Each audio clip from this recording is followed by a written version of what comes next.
Happy Families podcast. It's the podcast for the time-poor parent who just wants answers now. Our children want to do the right things if we can just see the goodness in them and acknowledge that. And now here's the stars of our show, my mum and dad. I'm so excited to be back doing the podcast again. We've had replays all holidays and we're back. We've decided that we were supposed to come back on Monday, but we're here today. I hope that's okay with you.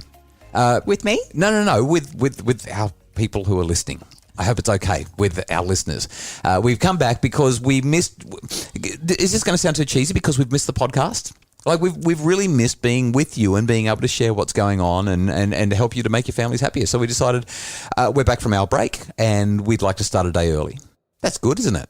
It's great. Okay. So, by the way, my name's Justin Coulson. I'm a doctor of psychology. I've got 6 books that I've written about making families happy. I'm here with Kylie, my wife. We've got 6 kids. Well, did you lose count? No, I just kind of forgot how to say it. Every now and again, I sort of say we've got 6 children between us. We're a bit out of practice. We haven't podcasted for a couple of weeks. So anyway, we're really, really excited because every Friday we talk about I'll Do Better Tomorrow. We're going to get there in a sec, but I thought we should do a quick recap of what we've been up to at Easter because I don't know if it's interesting, but I thought it could be fun to just recap. What was your worst bit of the Easter break? Let's do best and worst. What was your worst bit? We always start with the bad stuff. Well, there was a couple. Oh, really? Yes. I was going to say Queensland nothing. Premier The whole thing was beautiful. decided to shut down our area. Okay. So we live in Brisbane. Just before the holidays started. Heart failure, borders are closed. We were like, oh no, that means we're not going to be able to do any of our plans because we were going to New South Wales and it was panic stations, really, wasn't it? It really was. For a few days, I didn't think we were going to make it. And the girls particularly were so excited to be able to catch up with Nanny and Poppy Coulson. Haven't seen them for a year and a bit? And it's been about 3 years since we've been back to Wollongong where we originally were. Yeah, so we spent like a decade in Wollongong. Our kids grew up there. Now we're living in Brisbane. Thanks to the Premier, we almost weren't going to make it. And the kids were devastated. Yeah. So I had to deal with the up and down, the roller coaster emotions in the lead up to our holiday. But we eventually made it. We got on the road. After 2 COVID tests, we were allowed to head off and we had such a beautiful time. Yeah. Really, it was what our family needed to reconnect with ourselves as a family unit, to reconnect with extended family that we haven't spent time with, and to be able to spend time in a beautiful place that just holds such a special place in our heart. I reckon Wollongong must be one of the most underrated destinations or maybe overlooked destinations of anywhere in the country. It is such a great place to visit and so it's just gorgeous. It's absolutely beautiful. I forgot how much I loved it because it's been so many years since we've been back. So to our friends in Wollongong, I don't know if they listen to the podcast, but we just loved being with you. And to anyone who's listening in the Gong, oh, you're so lucky. What an absolutely perfect place to live. I'd love to go back there one day. Let's take that off the podcast and talk about that later. My highlight was also Wollongong. My low light, although I think we did it okay, was, do you know, can you guess? Oh, it was definitely the Easter show. So we made a last minute decision. Oh, we're down here, the show's on, and we went to the Sydney Royal Easter Show so that we could spend $1 gazillion on Nothing. Just total rubbish. I don't know why we go. Maybe every 4 or 5 years we... I'm grateful that it's only that often. Yeah. And actually we did do a couple of things right. Like we gave the kids some money and said to them, this money is your money. You decide what you spend it on, but you are responsible for buying your lunch. You are responsible for buying your entertainment. You're responsible for buying your show bags. It's up to you. What was amazing about that was they knew that if they didn't spend the cash, they got to keep the cash. We told them that from the outset. This is now your money. I loved watching the mental cogs turning as they looked at things and would be like, that's really expensive, yeah. Or I could get that so much cheaper if I went down to the local toy store. Or it was really incredible to watch that process. I watched our 10-year-old who was she just loves sweet junk food, and she's standing in front of the show bag, spectacular, right? There's so many show bags, so much junk food there. And she knows how much lollies cost down at the supermarket. And she's doing the maths and she's like, hang on, that's more expensive here than it is at the supermarket. I'm keeping the cash. So she put the money back in her pocket. She only took one show bag out of there because it represented what was to her good value. It had something that she couldn't easily access. Such a really a smart way to do it. So we basically said, here's your money, but it's actually your money. We don't want any of it back. You can spend it all here, or you can keep it and spend it at another time. This is just the cash. Now, normally we wouldn't actually give them money. Normally, if we're going to the show, we give them a few months' notice and we get them to save up their money and we do it that way. But this time we just had to hand it over. They were not flagrantly throwing money away. They were really, really careful with it. And that was, I think, so cool. What I loved was watching our 17-year-old. She actually went off with her friend for the day. And when we got back together, she'd spent nearly all of the money she had, but she didn't come home with a single thing. Her and her friend had brought all of the ride tickets and had gone crazy on rides all day. And just that understanding that experiences are so much more important than, stuff. And so she had such an awesome day with her friend while they went into the haunted house where she did not open her eyes once. Yeah, she said, it wasn't scary, Mum. It wasn't scary, Dad. I kept my eyes closed the whole time. Until she heard people laughing when she'd walked out the door because she still had her eyes closed. She was clinging onto her friend for dear life. But those things are things, they make memories, and I love seeing our children make memories. Yeah. So let's talk about what we've learned. I'll do better tomorrow, right after this. It's the Happy Families Podcast. For a happier family, try a Happy Families membership, because a happy family doesn't just happen. Details at happyfamilies.com.au.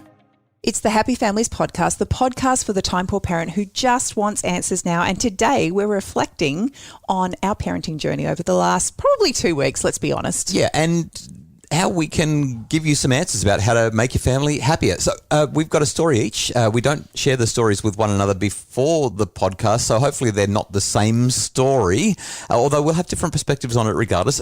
Me or you first? What do you think? Why don't you go first? Okay, I'm going to go first.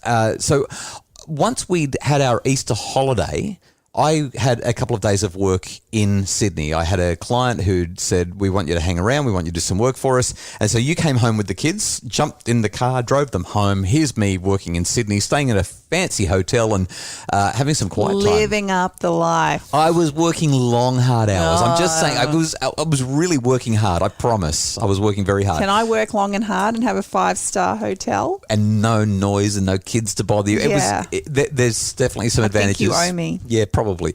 So I was on the phone to you one afternoon, one evening, and you were in tears because everything had been so beautiful. The holiday so far had been great. Everything had gone swimmingly well. And then you just had this horrible day. And there were a few reasons that you were in tears. First of all, our dog's cancer has returned, and we're in the process of working that out at the moment, it's a bit of a downer, really. It's a really depressing thing because we've had him for so long and we just love him.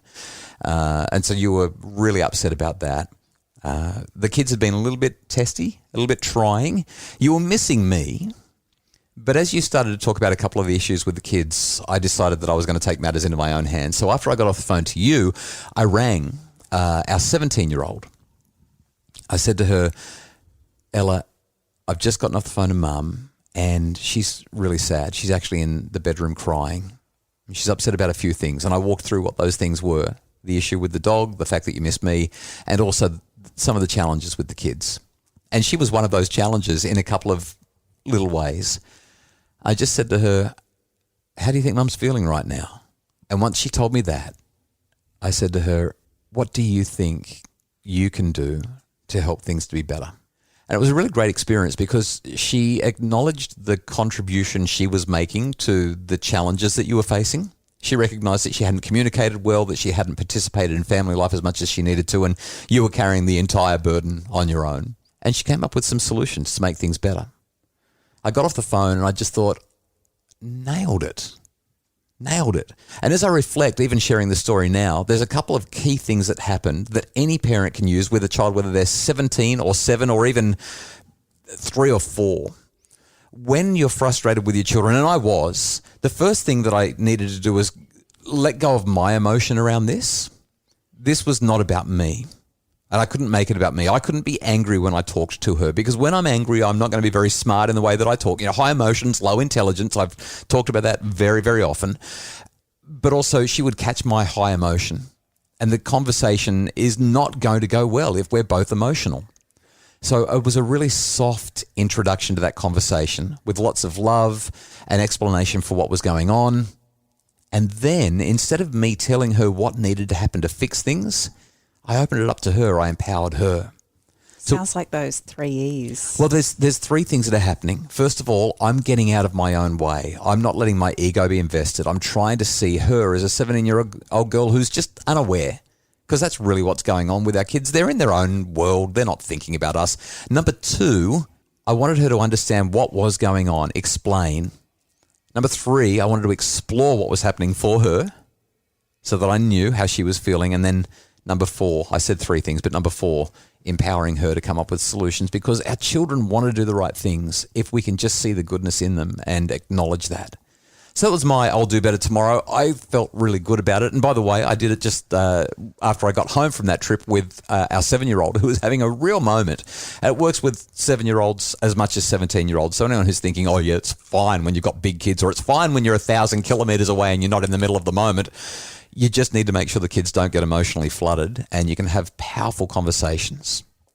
Sometimes I don't think it's the kids we need to be worried about being emotionally flooded. It's us. Ourselves, yeah. So what's your I'll do better tomorrow? So I've just got a really little one, but it was such a beautiful moment. We've had 2 children's birthdays through the holiday period, and little Miss, now 7, I can't believe we've got a 7-year-old again. But she had received quite a few presents from your mum. Your mum is overly generous at birthday times. Consistently. And she had given Emily some beautiful gifts. And Emily hasn't seen my mum yet for her birthday. And so they FaceTimed the other day. And Emily took her into her bedroom so she could show her one by one each of the gifts that Nanny Coulson had given her. And I wasn't actually part of the conversation, so I didn't hear anything that had been discussed, but I know how my mum would have responded. And so probably a couple of hours later, I'm in the kitchen and Emily comes and sits with me, and she was just drawing at the bench. And the next thing she says, "Mummy, I don't feel spoilt." And because I knew she'd had the conversation with my mum, and I know how my mum would have responded in good, fun, I knew that my mum has probably said to her as she's been showing her all of these gifts how spoilt she was. Yeah, aren't you spoiled? Look at all those gifts. And so I looked at her and I said, "You don't?" I said, "What do you feel?" And the biggest smile came on her face, and she said, "I feel so happy." And I was like, "Okay." And then she said, "I feel grateful." And I looked at her again and she said, "And delighted." And what I loved about that, just that little moment in time, was number one, that as a 7-year-old, she has an ability to articulate what she's feeling so clearly. But secondly, I think this really kind of shows the empowerment that we've given her over her lifetime as we sit around the dinner table each night and we talk about the things that we're grateful for. And I've recognised in her an ability to see goodness in our lives. And for her, there was she's not spoiled. She's just so grateful for the generosity of a nanny who knows the things that she loves and was able to fill her world with such delightful gifts. Well, we really hope that you've enjoyed our podcast today. It's so good to be back. It's great to be sharing secrets to making families happier. If you love the podcast, can you let everyone know about it? Share it with your friends. Jump onto Apple Podcasts. Leave those 5-star ratings and reviews so that other people can find out about the podcast. The more ratings and reviews there are, the more that Apple prioritizes the podcast in other people's feeds. We appreciate, as always, the work of Justin Rulon from Bridge Media. He's our producer. Our executive producer is Craig Bruce. And if you'd like more information for making your family happier, you can find it all at happyfamilies.com.au.